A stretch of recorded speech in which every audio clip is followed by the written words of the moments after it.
जयपुर जिले के तुंगा क्षेत्र की ग्राम पंचायत अड़तपुरा में ग्राम रथ अभियान के तहत संध्या चौपाल और जन सुनवाई कार्यक्रम आयोजित किया गया, जिसमें उप मुख्यमंत्री दिया कुमारी ने ग्रामीणों से संवाद किया। उन्होंने राज्य सरकार की जन कल्याणकारी योजनाओं की जानकारी देते हुए अधिक से अधिक लाभ लेने की अपील की और मौके पर ही अधिकारियों को ग्रामीणों समस्याओं के त्वरित समाधान के निर्देश दिए। कार्यक्रम में गर्भवती महिलाओं की गोद भराई कर न्यूट्री किट भी वितरित किए गए। इस दौरान जनप्रतिनिधि, भाजपा पदाधिकारी और बड़ी संख्या में ग्रामीण मौजूद रहे।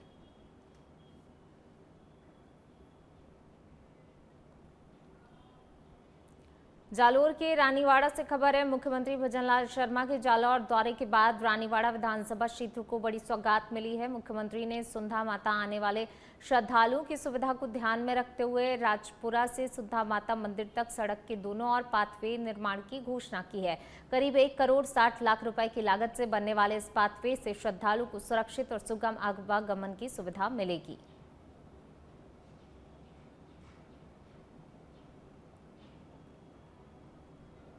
राजस्थान सरकार ने वित्तीय वर्ष 2026-27 की शुरुआत मजबूत राजस्व वृद्धि के साथ की। मुख्य सचिव वी श्रीनिवास की अध्यक्षता में आयोजित वित्त राजस्व विभाग की समीक्षा बैठक में बताया गया कि अप्रैल 2026 में राज्य को कुल 11,235 करोड़ रुपए का राजस्व प्राप्त हुआ है, जो कि पिछले वर्ष की तुलना में 15.71% अधिक है। जीएसटी, वैट और पंजीयन मुद्रांक संग्रह में भी उल्लेखनीय बढ़ोतरी दर्ज की गई। मुख्य सचिव ने एक्साइज पॉलिसी 2025 से राजस्व वृद्धि की उम्मीद जताते हुए बकाया वसूली, पारदर्शिता और एआई आधारित टैक्स इंटेलिजेंस सिस्टम के प्रभावी उपयोग पर जोर दिया।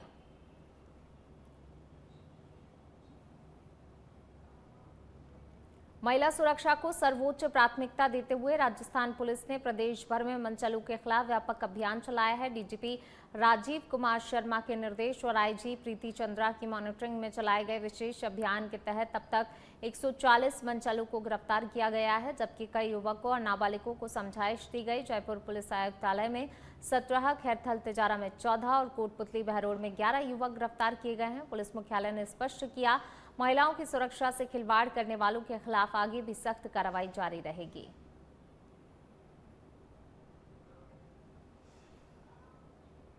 जयपुर से खबर, पीएम सूर्य घर योजना के तहत राजस्थान ने बड़ी उपलब्धि हासिल करते हुए प्रदेश में 2 लाख से अधिक रूफटॉप सोलर इंस्टॉलेशन पूरे कर लिए हैं। जयपुर की तारा शर्मा 2 लाखवीं उपभोक्ता बनी, जिन्हें जयपुर एस्कॉम अधिकारियों ने घर पहुंचकर बधाई दी। योजना के तहत अब तक 771 मेगावाट क्षमता के सोलर संयंत्र स्थापित किए जा चुके हैं और उपभोक्ताओं को 1354 करोड़ रुपए से अधिक की सब्सिडी मिल चुकी है।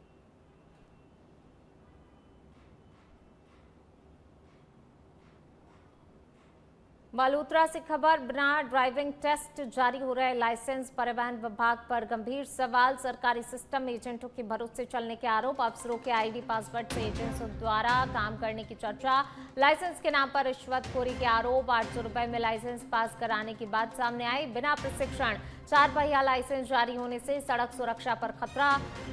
परिवहन कार्यालय की कार्यप्रणाली पर अब कई बड़े सवाल भी उठ रहे हैं।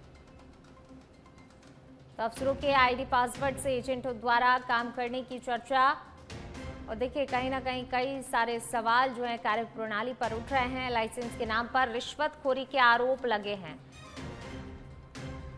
800 रुपए में लाइसेंस पास कराने की बात सामने आई है। बिना प्रशिक्षण 4 पहिया लाइसेंस जारी होने से सड़क सुरक्षा पर कहीं ना कहीं खतरा मंडरा रहा है और ऐसे में अब परिवहन कार्यालय की कार्यप्रणाली पर कई बड़े सवाल खड़े होते हुए नजर आ रहे हैं।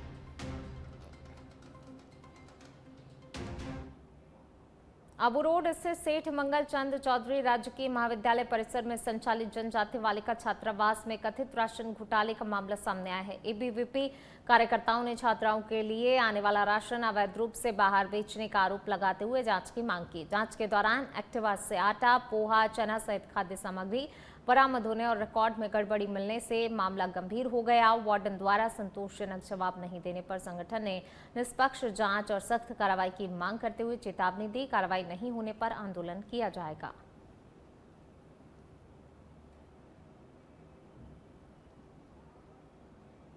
डूंगरपुर जिले की दोवड़ा थाना पुलिस ने हरमतिया फलाउबा पाड़ा में युवक के परिवार के 2 घरों में तोड़फोड़ और आगजनी करने के मामले में 7 आरोपियों को गिरफ्तार किया है, जिनमें 4 महिलाएं शामिल हैं। पुलिस के अनुसार युवक द्वारा लड़की को भगाकर ले जाने के बाद बदले की भावना से लड़की पक्ष के लोगों ने घरों पर हमला कर लाठी, पत्थर, लोहे के पाइप से तोड़फोड़ की और दोनों मकानों में आग लगा दी।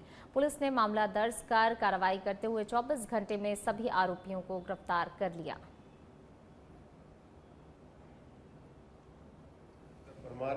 और उसके परिवार वाले सभी आए। हम आंगन में सो रहे थे, तभी उन्होंने हाथों में लठ ले रखे थे, हमारे साथ मारपीट करने लगे। हम खेतों में रात को भगे थे, पीछे से उन्होंने घर पर आग लगा दी। इस पर श्रीमान पुलिस अधीक्षक महोदय के निर्देशन में टीम गठित कर तुरंत अपराधियों को पकड़कर नामजद 8 अपराधी अन्य और थे, जिसमें से 7 को डिटेन कर लिया गया है और मौके पर शांति है। अग्रिम कार्यवाही जारी। धौलपुर के राजाखेड़ा उपखंड में जयपुर विद्युत वितरण निगम लिमिटेड ने बिजली चोरी और बकाया वसूली को लेकर व्यापक अभियान चलाया। कार्रवाई के दौरान 10 लाख रुपए बकाया पर 8 ट्रांसफार्मर हटाए गए, जिसके बाद 4 उपभोक्ताओं ने मौके पर करीब 5 लाख रुपए जमा कराए और उनकी बिजली बहाल की गई।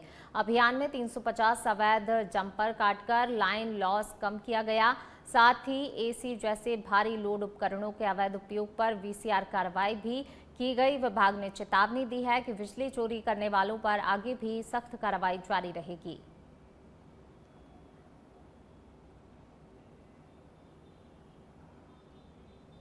हनुमानगढ़ टाउन पुलिस ने अंतर्राज्यीय शराब तस्करी के खिलाफ बड़ी कार्रवाई करते हुए एक ट्रक से करीब 75 लाख रुपए मूल्य की अवैध शराब बरामद की है। पुलिस अधीक्षक नरेंद्र मीणा ने बताया, मुखबिर की सूचना पर कार्रवाई करते हुए ट्रक की तलाशी ली गई, जिसमें मिर्च के नीचे छिपाकर चंडीगढ़ निर्मित अंग्रेजी शराब की 16,800 पौवे और 3144 बोतलें मिली हैं। पुलिस ने मौके से चालक लखविंदर सिंह को गिरफ्तार किया। पुलिस के अनुसार शराब की सप्लाई और सप्लाई नेटवर्क से जुड़े अन्य लोगों की तलाश के लिए विशेष टीम का गठन किया गया है। चंडीगढ़ से माल भर के सांचौर और गुजरात की तरफ जा रहा था, उसको हमने पकड़ा। तो इसने हरियाणा में 2 जगह, एक तो चंडीगढ़ और एक मातो सिंगाना सिरसा जिले में है, वहां से शराब की पेटी भर के अपने जो नौर के एरिया में जो एक नया रूट मिला, वहां से भर के फेपाना से नौर रावसर होते हुए लक्कूवाली के पास से भारतमाला चढ़ के सांचौर की तरफ भारतमाला चढ़ के और सांचौर की तरफ जाने का, उसमें हमने पूरा पकड़ा। तो इस पे प्रकरण दर्ज किया गया। अनुमान 612 पेटी है, लगभग 75 लाख की। टोंक जिले के निवाई में अखिल भारतीय राष्ट्रीय शैक्षिक महासंघ के पदाधिकारियों ने उपखंड कार्यालय पहुंचकर मुख्यमंत्री भजनलाल शर्मा और शिक्षा मंत्री मदन दिलावर के नाम ज्ञापन सौंपा। शिक्षकों ने अपनी विभिन्न लंबित मांगों के शीघ्र समाधान की मांग की। ज्ञापन में ग्रीष्मकालीन अवकाश में कटौती न करने, स्थानांतरण प्रक्रिया शुरू करने, वेतन विसंगतियों को दूर करने और संविदा शिक्षकों को नियमित करने सहित कई मुद्दे उठाए। संगठन ने चेतावनी दी है, यदि मांगों पर जल्दी कार्रवाई नहीं हुई तो प्रदेश भर में बड़ा आंदोलन किया जाएगा। कार्यक्रम में सैकड़ों शिक्षक मौजूद रहे। हम सब यहाँ शिक्षक साथी एकता प्रदर्शित करने के लिए आए हैं कि हमें गैर शैक्षणिक कार्यों से मुक्ति दिलाया जाए। ग्रीष्मावकाश जो 1.5 महीने का होता था, राजस्थान की जलवायु अनुकूल नहीं है, फिर भी 20 जून को जो स्कूल खोले जा रहे हैं वो सरासर गलत है। यहाँ जलवायु के अनुकूल नहीं है, इसलिए हमारी पुरजोर मांग रहेगी कि ग्रीष्मावकाश पहले की तरह 1.5 महीने का किया जाए, 1 जुलाई से वापस स्कूल खोले जाए। भरतपुर नगर निगम द्वारा शहर के प्रमुख नालों की सफाई के लिए जारी किए गए करोड़ों के टेंडर पर सवाल खड़े हो गए हैं। विपक्ष और कुछ ठेकेदारों ने टेंडर प्रक्रिया और लागत अनुमान में अनियमितताओं के आरोप लगाए हैं, जबकि नगर निगम प्रशासन ने इन्हें पूरी तरह निराधार बताया है। अधिकारियों का कहना है कि टेंडर ई प्रोक्योरमेंट के जरिए पारदर्शी तरीके से 40% बिलो रेट पर हुआ है, जिससे कि निगम को बचत होगी। निगम आयुक्त ने स्पष्ट किया, अभी किसी भी ठेकेदार को भुगतान नहीं किया गया है और सभी कार्यों का सत्यापन और वीडियोग्राफी के बाद ही भुगतान होगा। हमने नगर निगम ने जो बड़े नाले हैं, जैसे हीरादास ड्रेन है, सारसपुरा से मुनिकुया से का ड्रेन है, और भी बड़े नाले हैं, उनके लगभग 1 करोड़ रुपए नालों का टेंडर किया है। और वो टेंडर का जो है 40% बिलो टेंडर है। और वो अभी टेंडर नालों का सफाई का काम शुरू किए हुए 5 से 7 दिन हुए। जितने नाले हैं वो चल जड़ साफ होंगे बाकायदा उसकी फोटोग्राफी होगी और एक चीज का वेरिफिकेशन होगा और उसके बाद ही भुगतान किया जाएगा। चित्तौड़गढ़ जिले के बिंगू में अखिल भारतीय राष्ट्रीय शैक्षिक महासंघ राजस्थान के बैनर तले शिक्षकों ने उपखंड अधिकारी अंकित सामरिया को 8 सूत्रीय मांगों का ज्ञापन सौंपा। शिक्षकों ने कहा, लंबित स्थानांतरण, पदोन्नति, अवकाश व्यवस्था और वेतन विसंगतियों के समाधान नहीं होने से प्रदेश भर के शिक्षकों में भारी आक्रोश है। ज्ञापन में ग्रीष्मकालीन अवकाश यथावत रखने, सभी संवर्गों के ट्रांसफर, RGHS व्यवस्था को सुचारू करने और शिक्षकों को गैर शैक्षणिक कार्यों से मुक्त करने की मांगें प्रमुख रूप से रखी गई हैं।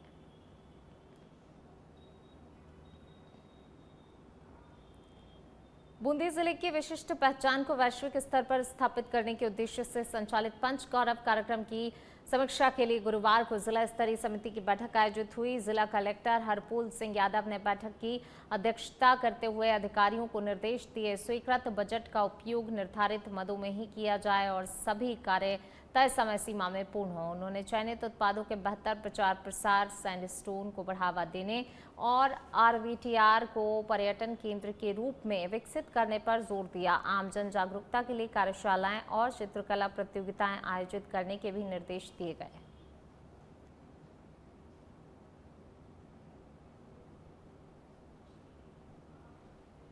धौलपुर शहर में महिला सुरक्षा संकल्प अभियान के तहत कालिका पेट्रोलिंग यूनिट ने लगातार दूसरे दिन सिविल ड्रेस में डिकॉय ऑपरेशन चलाकर मनचलों पर बड़ी कार्रवाई की है। राजकीय Balika Vidyalaya, roadways bus stand और गांधी पार्क क्षेत्र में तैनात महिला पुलिसकर्मियों ने पीछा करने, फप्तियां कसने और अश्लील हरकतें करने वाले 3 युवकों को रंगे हाथों पकड़कर शांति भंग में गिरफ्तार किया। इसके अलावा करीब आधा दर्जन संदिग्ध युवकों को समझाइश देकर छोड़ा गया। पुलिस अधीक्षक विकास सांगवान के निर्देशन में हुई इस कार्रवाई से स्पष्ट संदेश दिया गया कि महिलाओं की सुरक्षा से खिलवाड़ करने वालों को बख्शा नहीं जाएगा।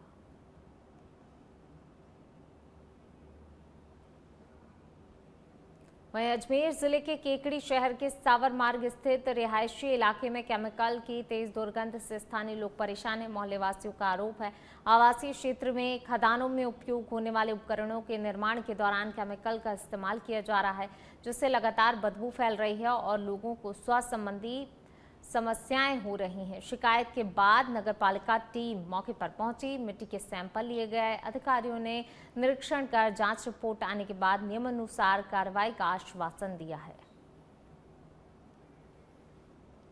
केमिकल कोई व्यवसाय की शिकायत है जो कि आवासीय बस्ती के अंदर काम चल रहा है, इसकी लेबोरेटरी में जांच कराया जाना बहुत जरूरी है। नगर पालिका का कोई प्रकरण नहीं, इसके अंदर कोई केमिकल है तो उसकी स्मेल से प्रार्थी के द्वारा कहा जा रहा है कि भाई मुझे एलर्जी हो रही है, तो किसी केमिकल की जांच करवाया जाना। छत्तीसगढ़ के कांकेर जिले के चारामा पुलिस थाने में आबकारी अधिनियम के तहत दर्ज 158 प्रकरणों में जब्त देशी और अंग्रेजी शराब को न्यायालयीन प्रक्रिया पूरी होने के बाद विधिवत नष्ट किया गया। न्यायालय के आदेश के पालन में पुलिस अधिकारियों और कर्मचारियों की मौजूदगी में निर्धारित प्रक्रिया के तहत ये कार्रवाई की गई है। पुलिस के अनुसार नष्ट की गई शराब की अनुमानित कीमत करीब 9,90,197 रुपए है। चारामा पुलिस की इस कार्रवाई को अवैध शराब कारोबार के खिलाफ सख्त कदम माना जा रहा है। पुलिस ने स्पष्ट किया, क्षेत्र में अवैध शराब तस्करी और कारोबार पर लगातार निगरानी रखी जाएगी।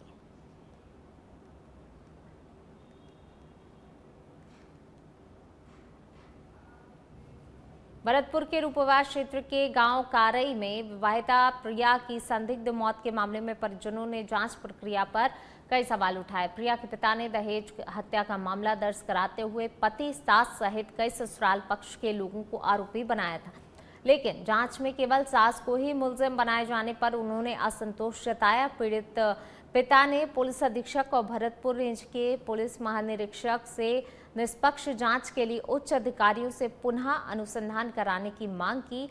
महानिरीक्षक ने मामले में शीघ्र जांच अधिकारी बदलने का आश्वासन दिया है। साहब से हमने रिक्वेस्ट की कि आईजी साहब आप हमारे आईओ को बदल दें और वहाँ कोई कानून कार्रवाई नहीं हो रही है, और सीओ साहब के यहाँ हम जाते हैं तो वही धर्म संबंध वाली बात होती है। क्या आश्वासन मिला आईजी साहब के? अब आईजी साहब ने देखो कह दिया है कि चलो मैं टोंक जिले के निवाई उपखंड क्षेत्र में झिलाई पुलिया के दोनों ओर सर्विस रोड की बदहाल स्थिति वाहन चालकों के लिए बड़ी परेशानी बन गई है। सड़क पर गहरे गड्ढों में कीचड़ युक्त पानी भरने से रोजाना हजारों वाहन चालकों को जोखिम उठाकर गुजरना पड़ रहा है। यह मार्ग SH 117 से जुड़कर कई गांवों को निवाई से जोड़ता है, लेकिन खराब सड़क के कारण कई बाइक सवार और ई-रिक्शा चालक हादसों का शिकार हो चुके हैं। स्थानीय लोगों ने जिम्मेदार विभाग पर लापरवाही का आरोप लगाते हुए जल्द ही सड़क मरम्मत और सुरक्षित आवागमन की भी व्यवस्था की मांग की है।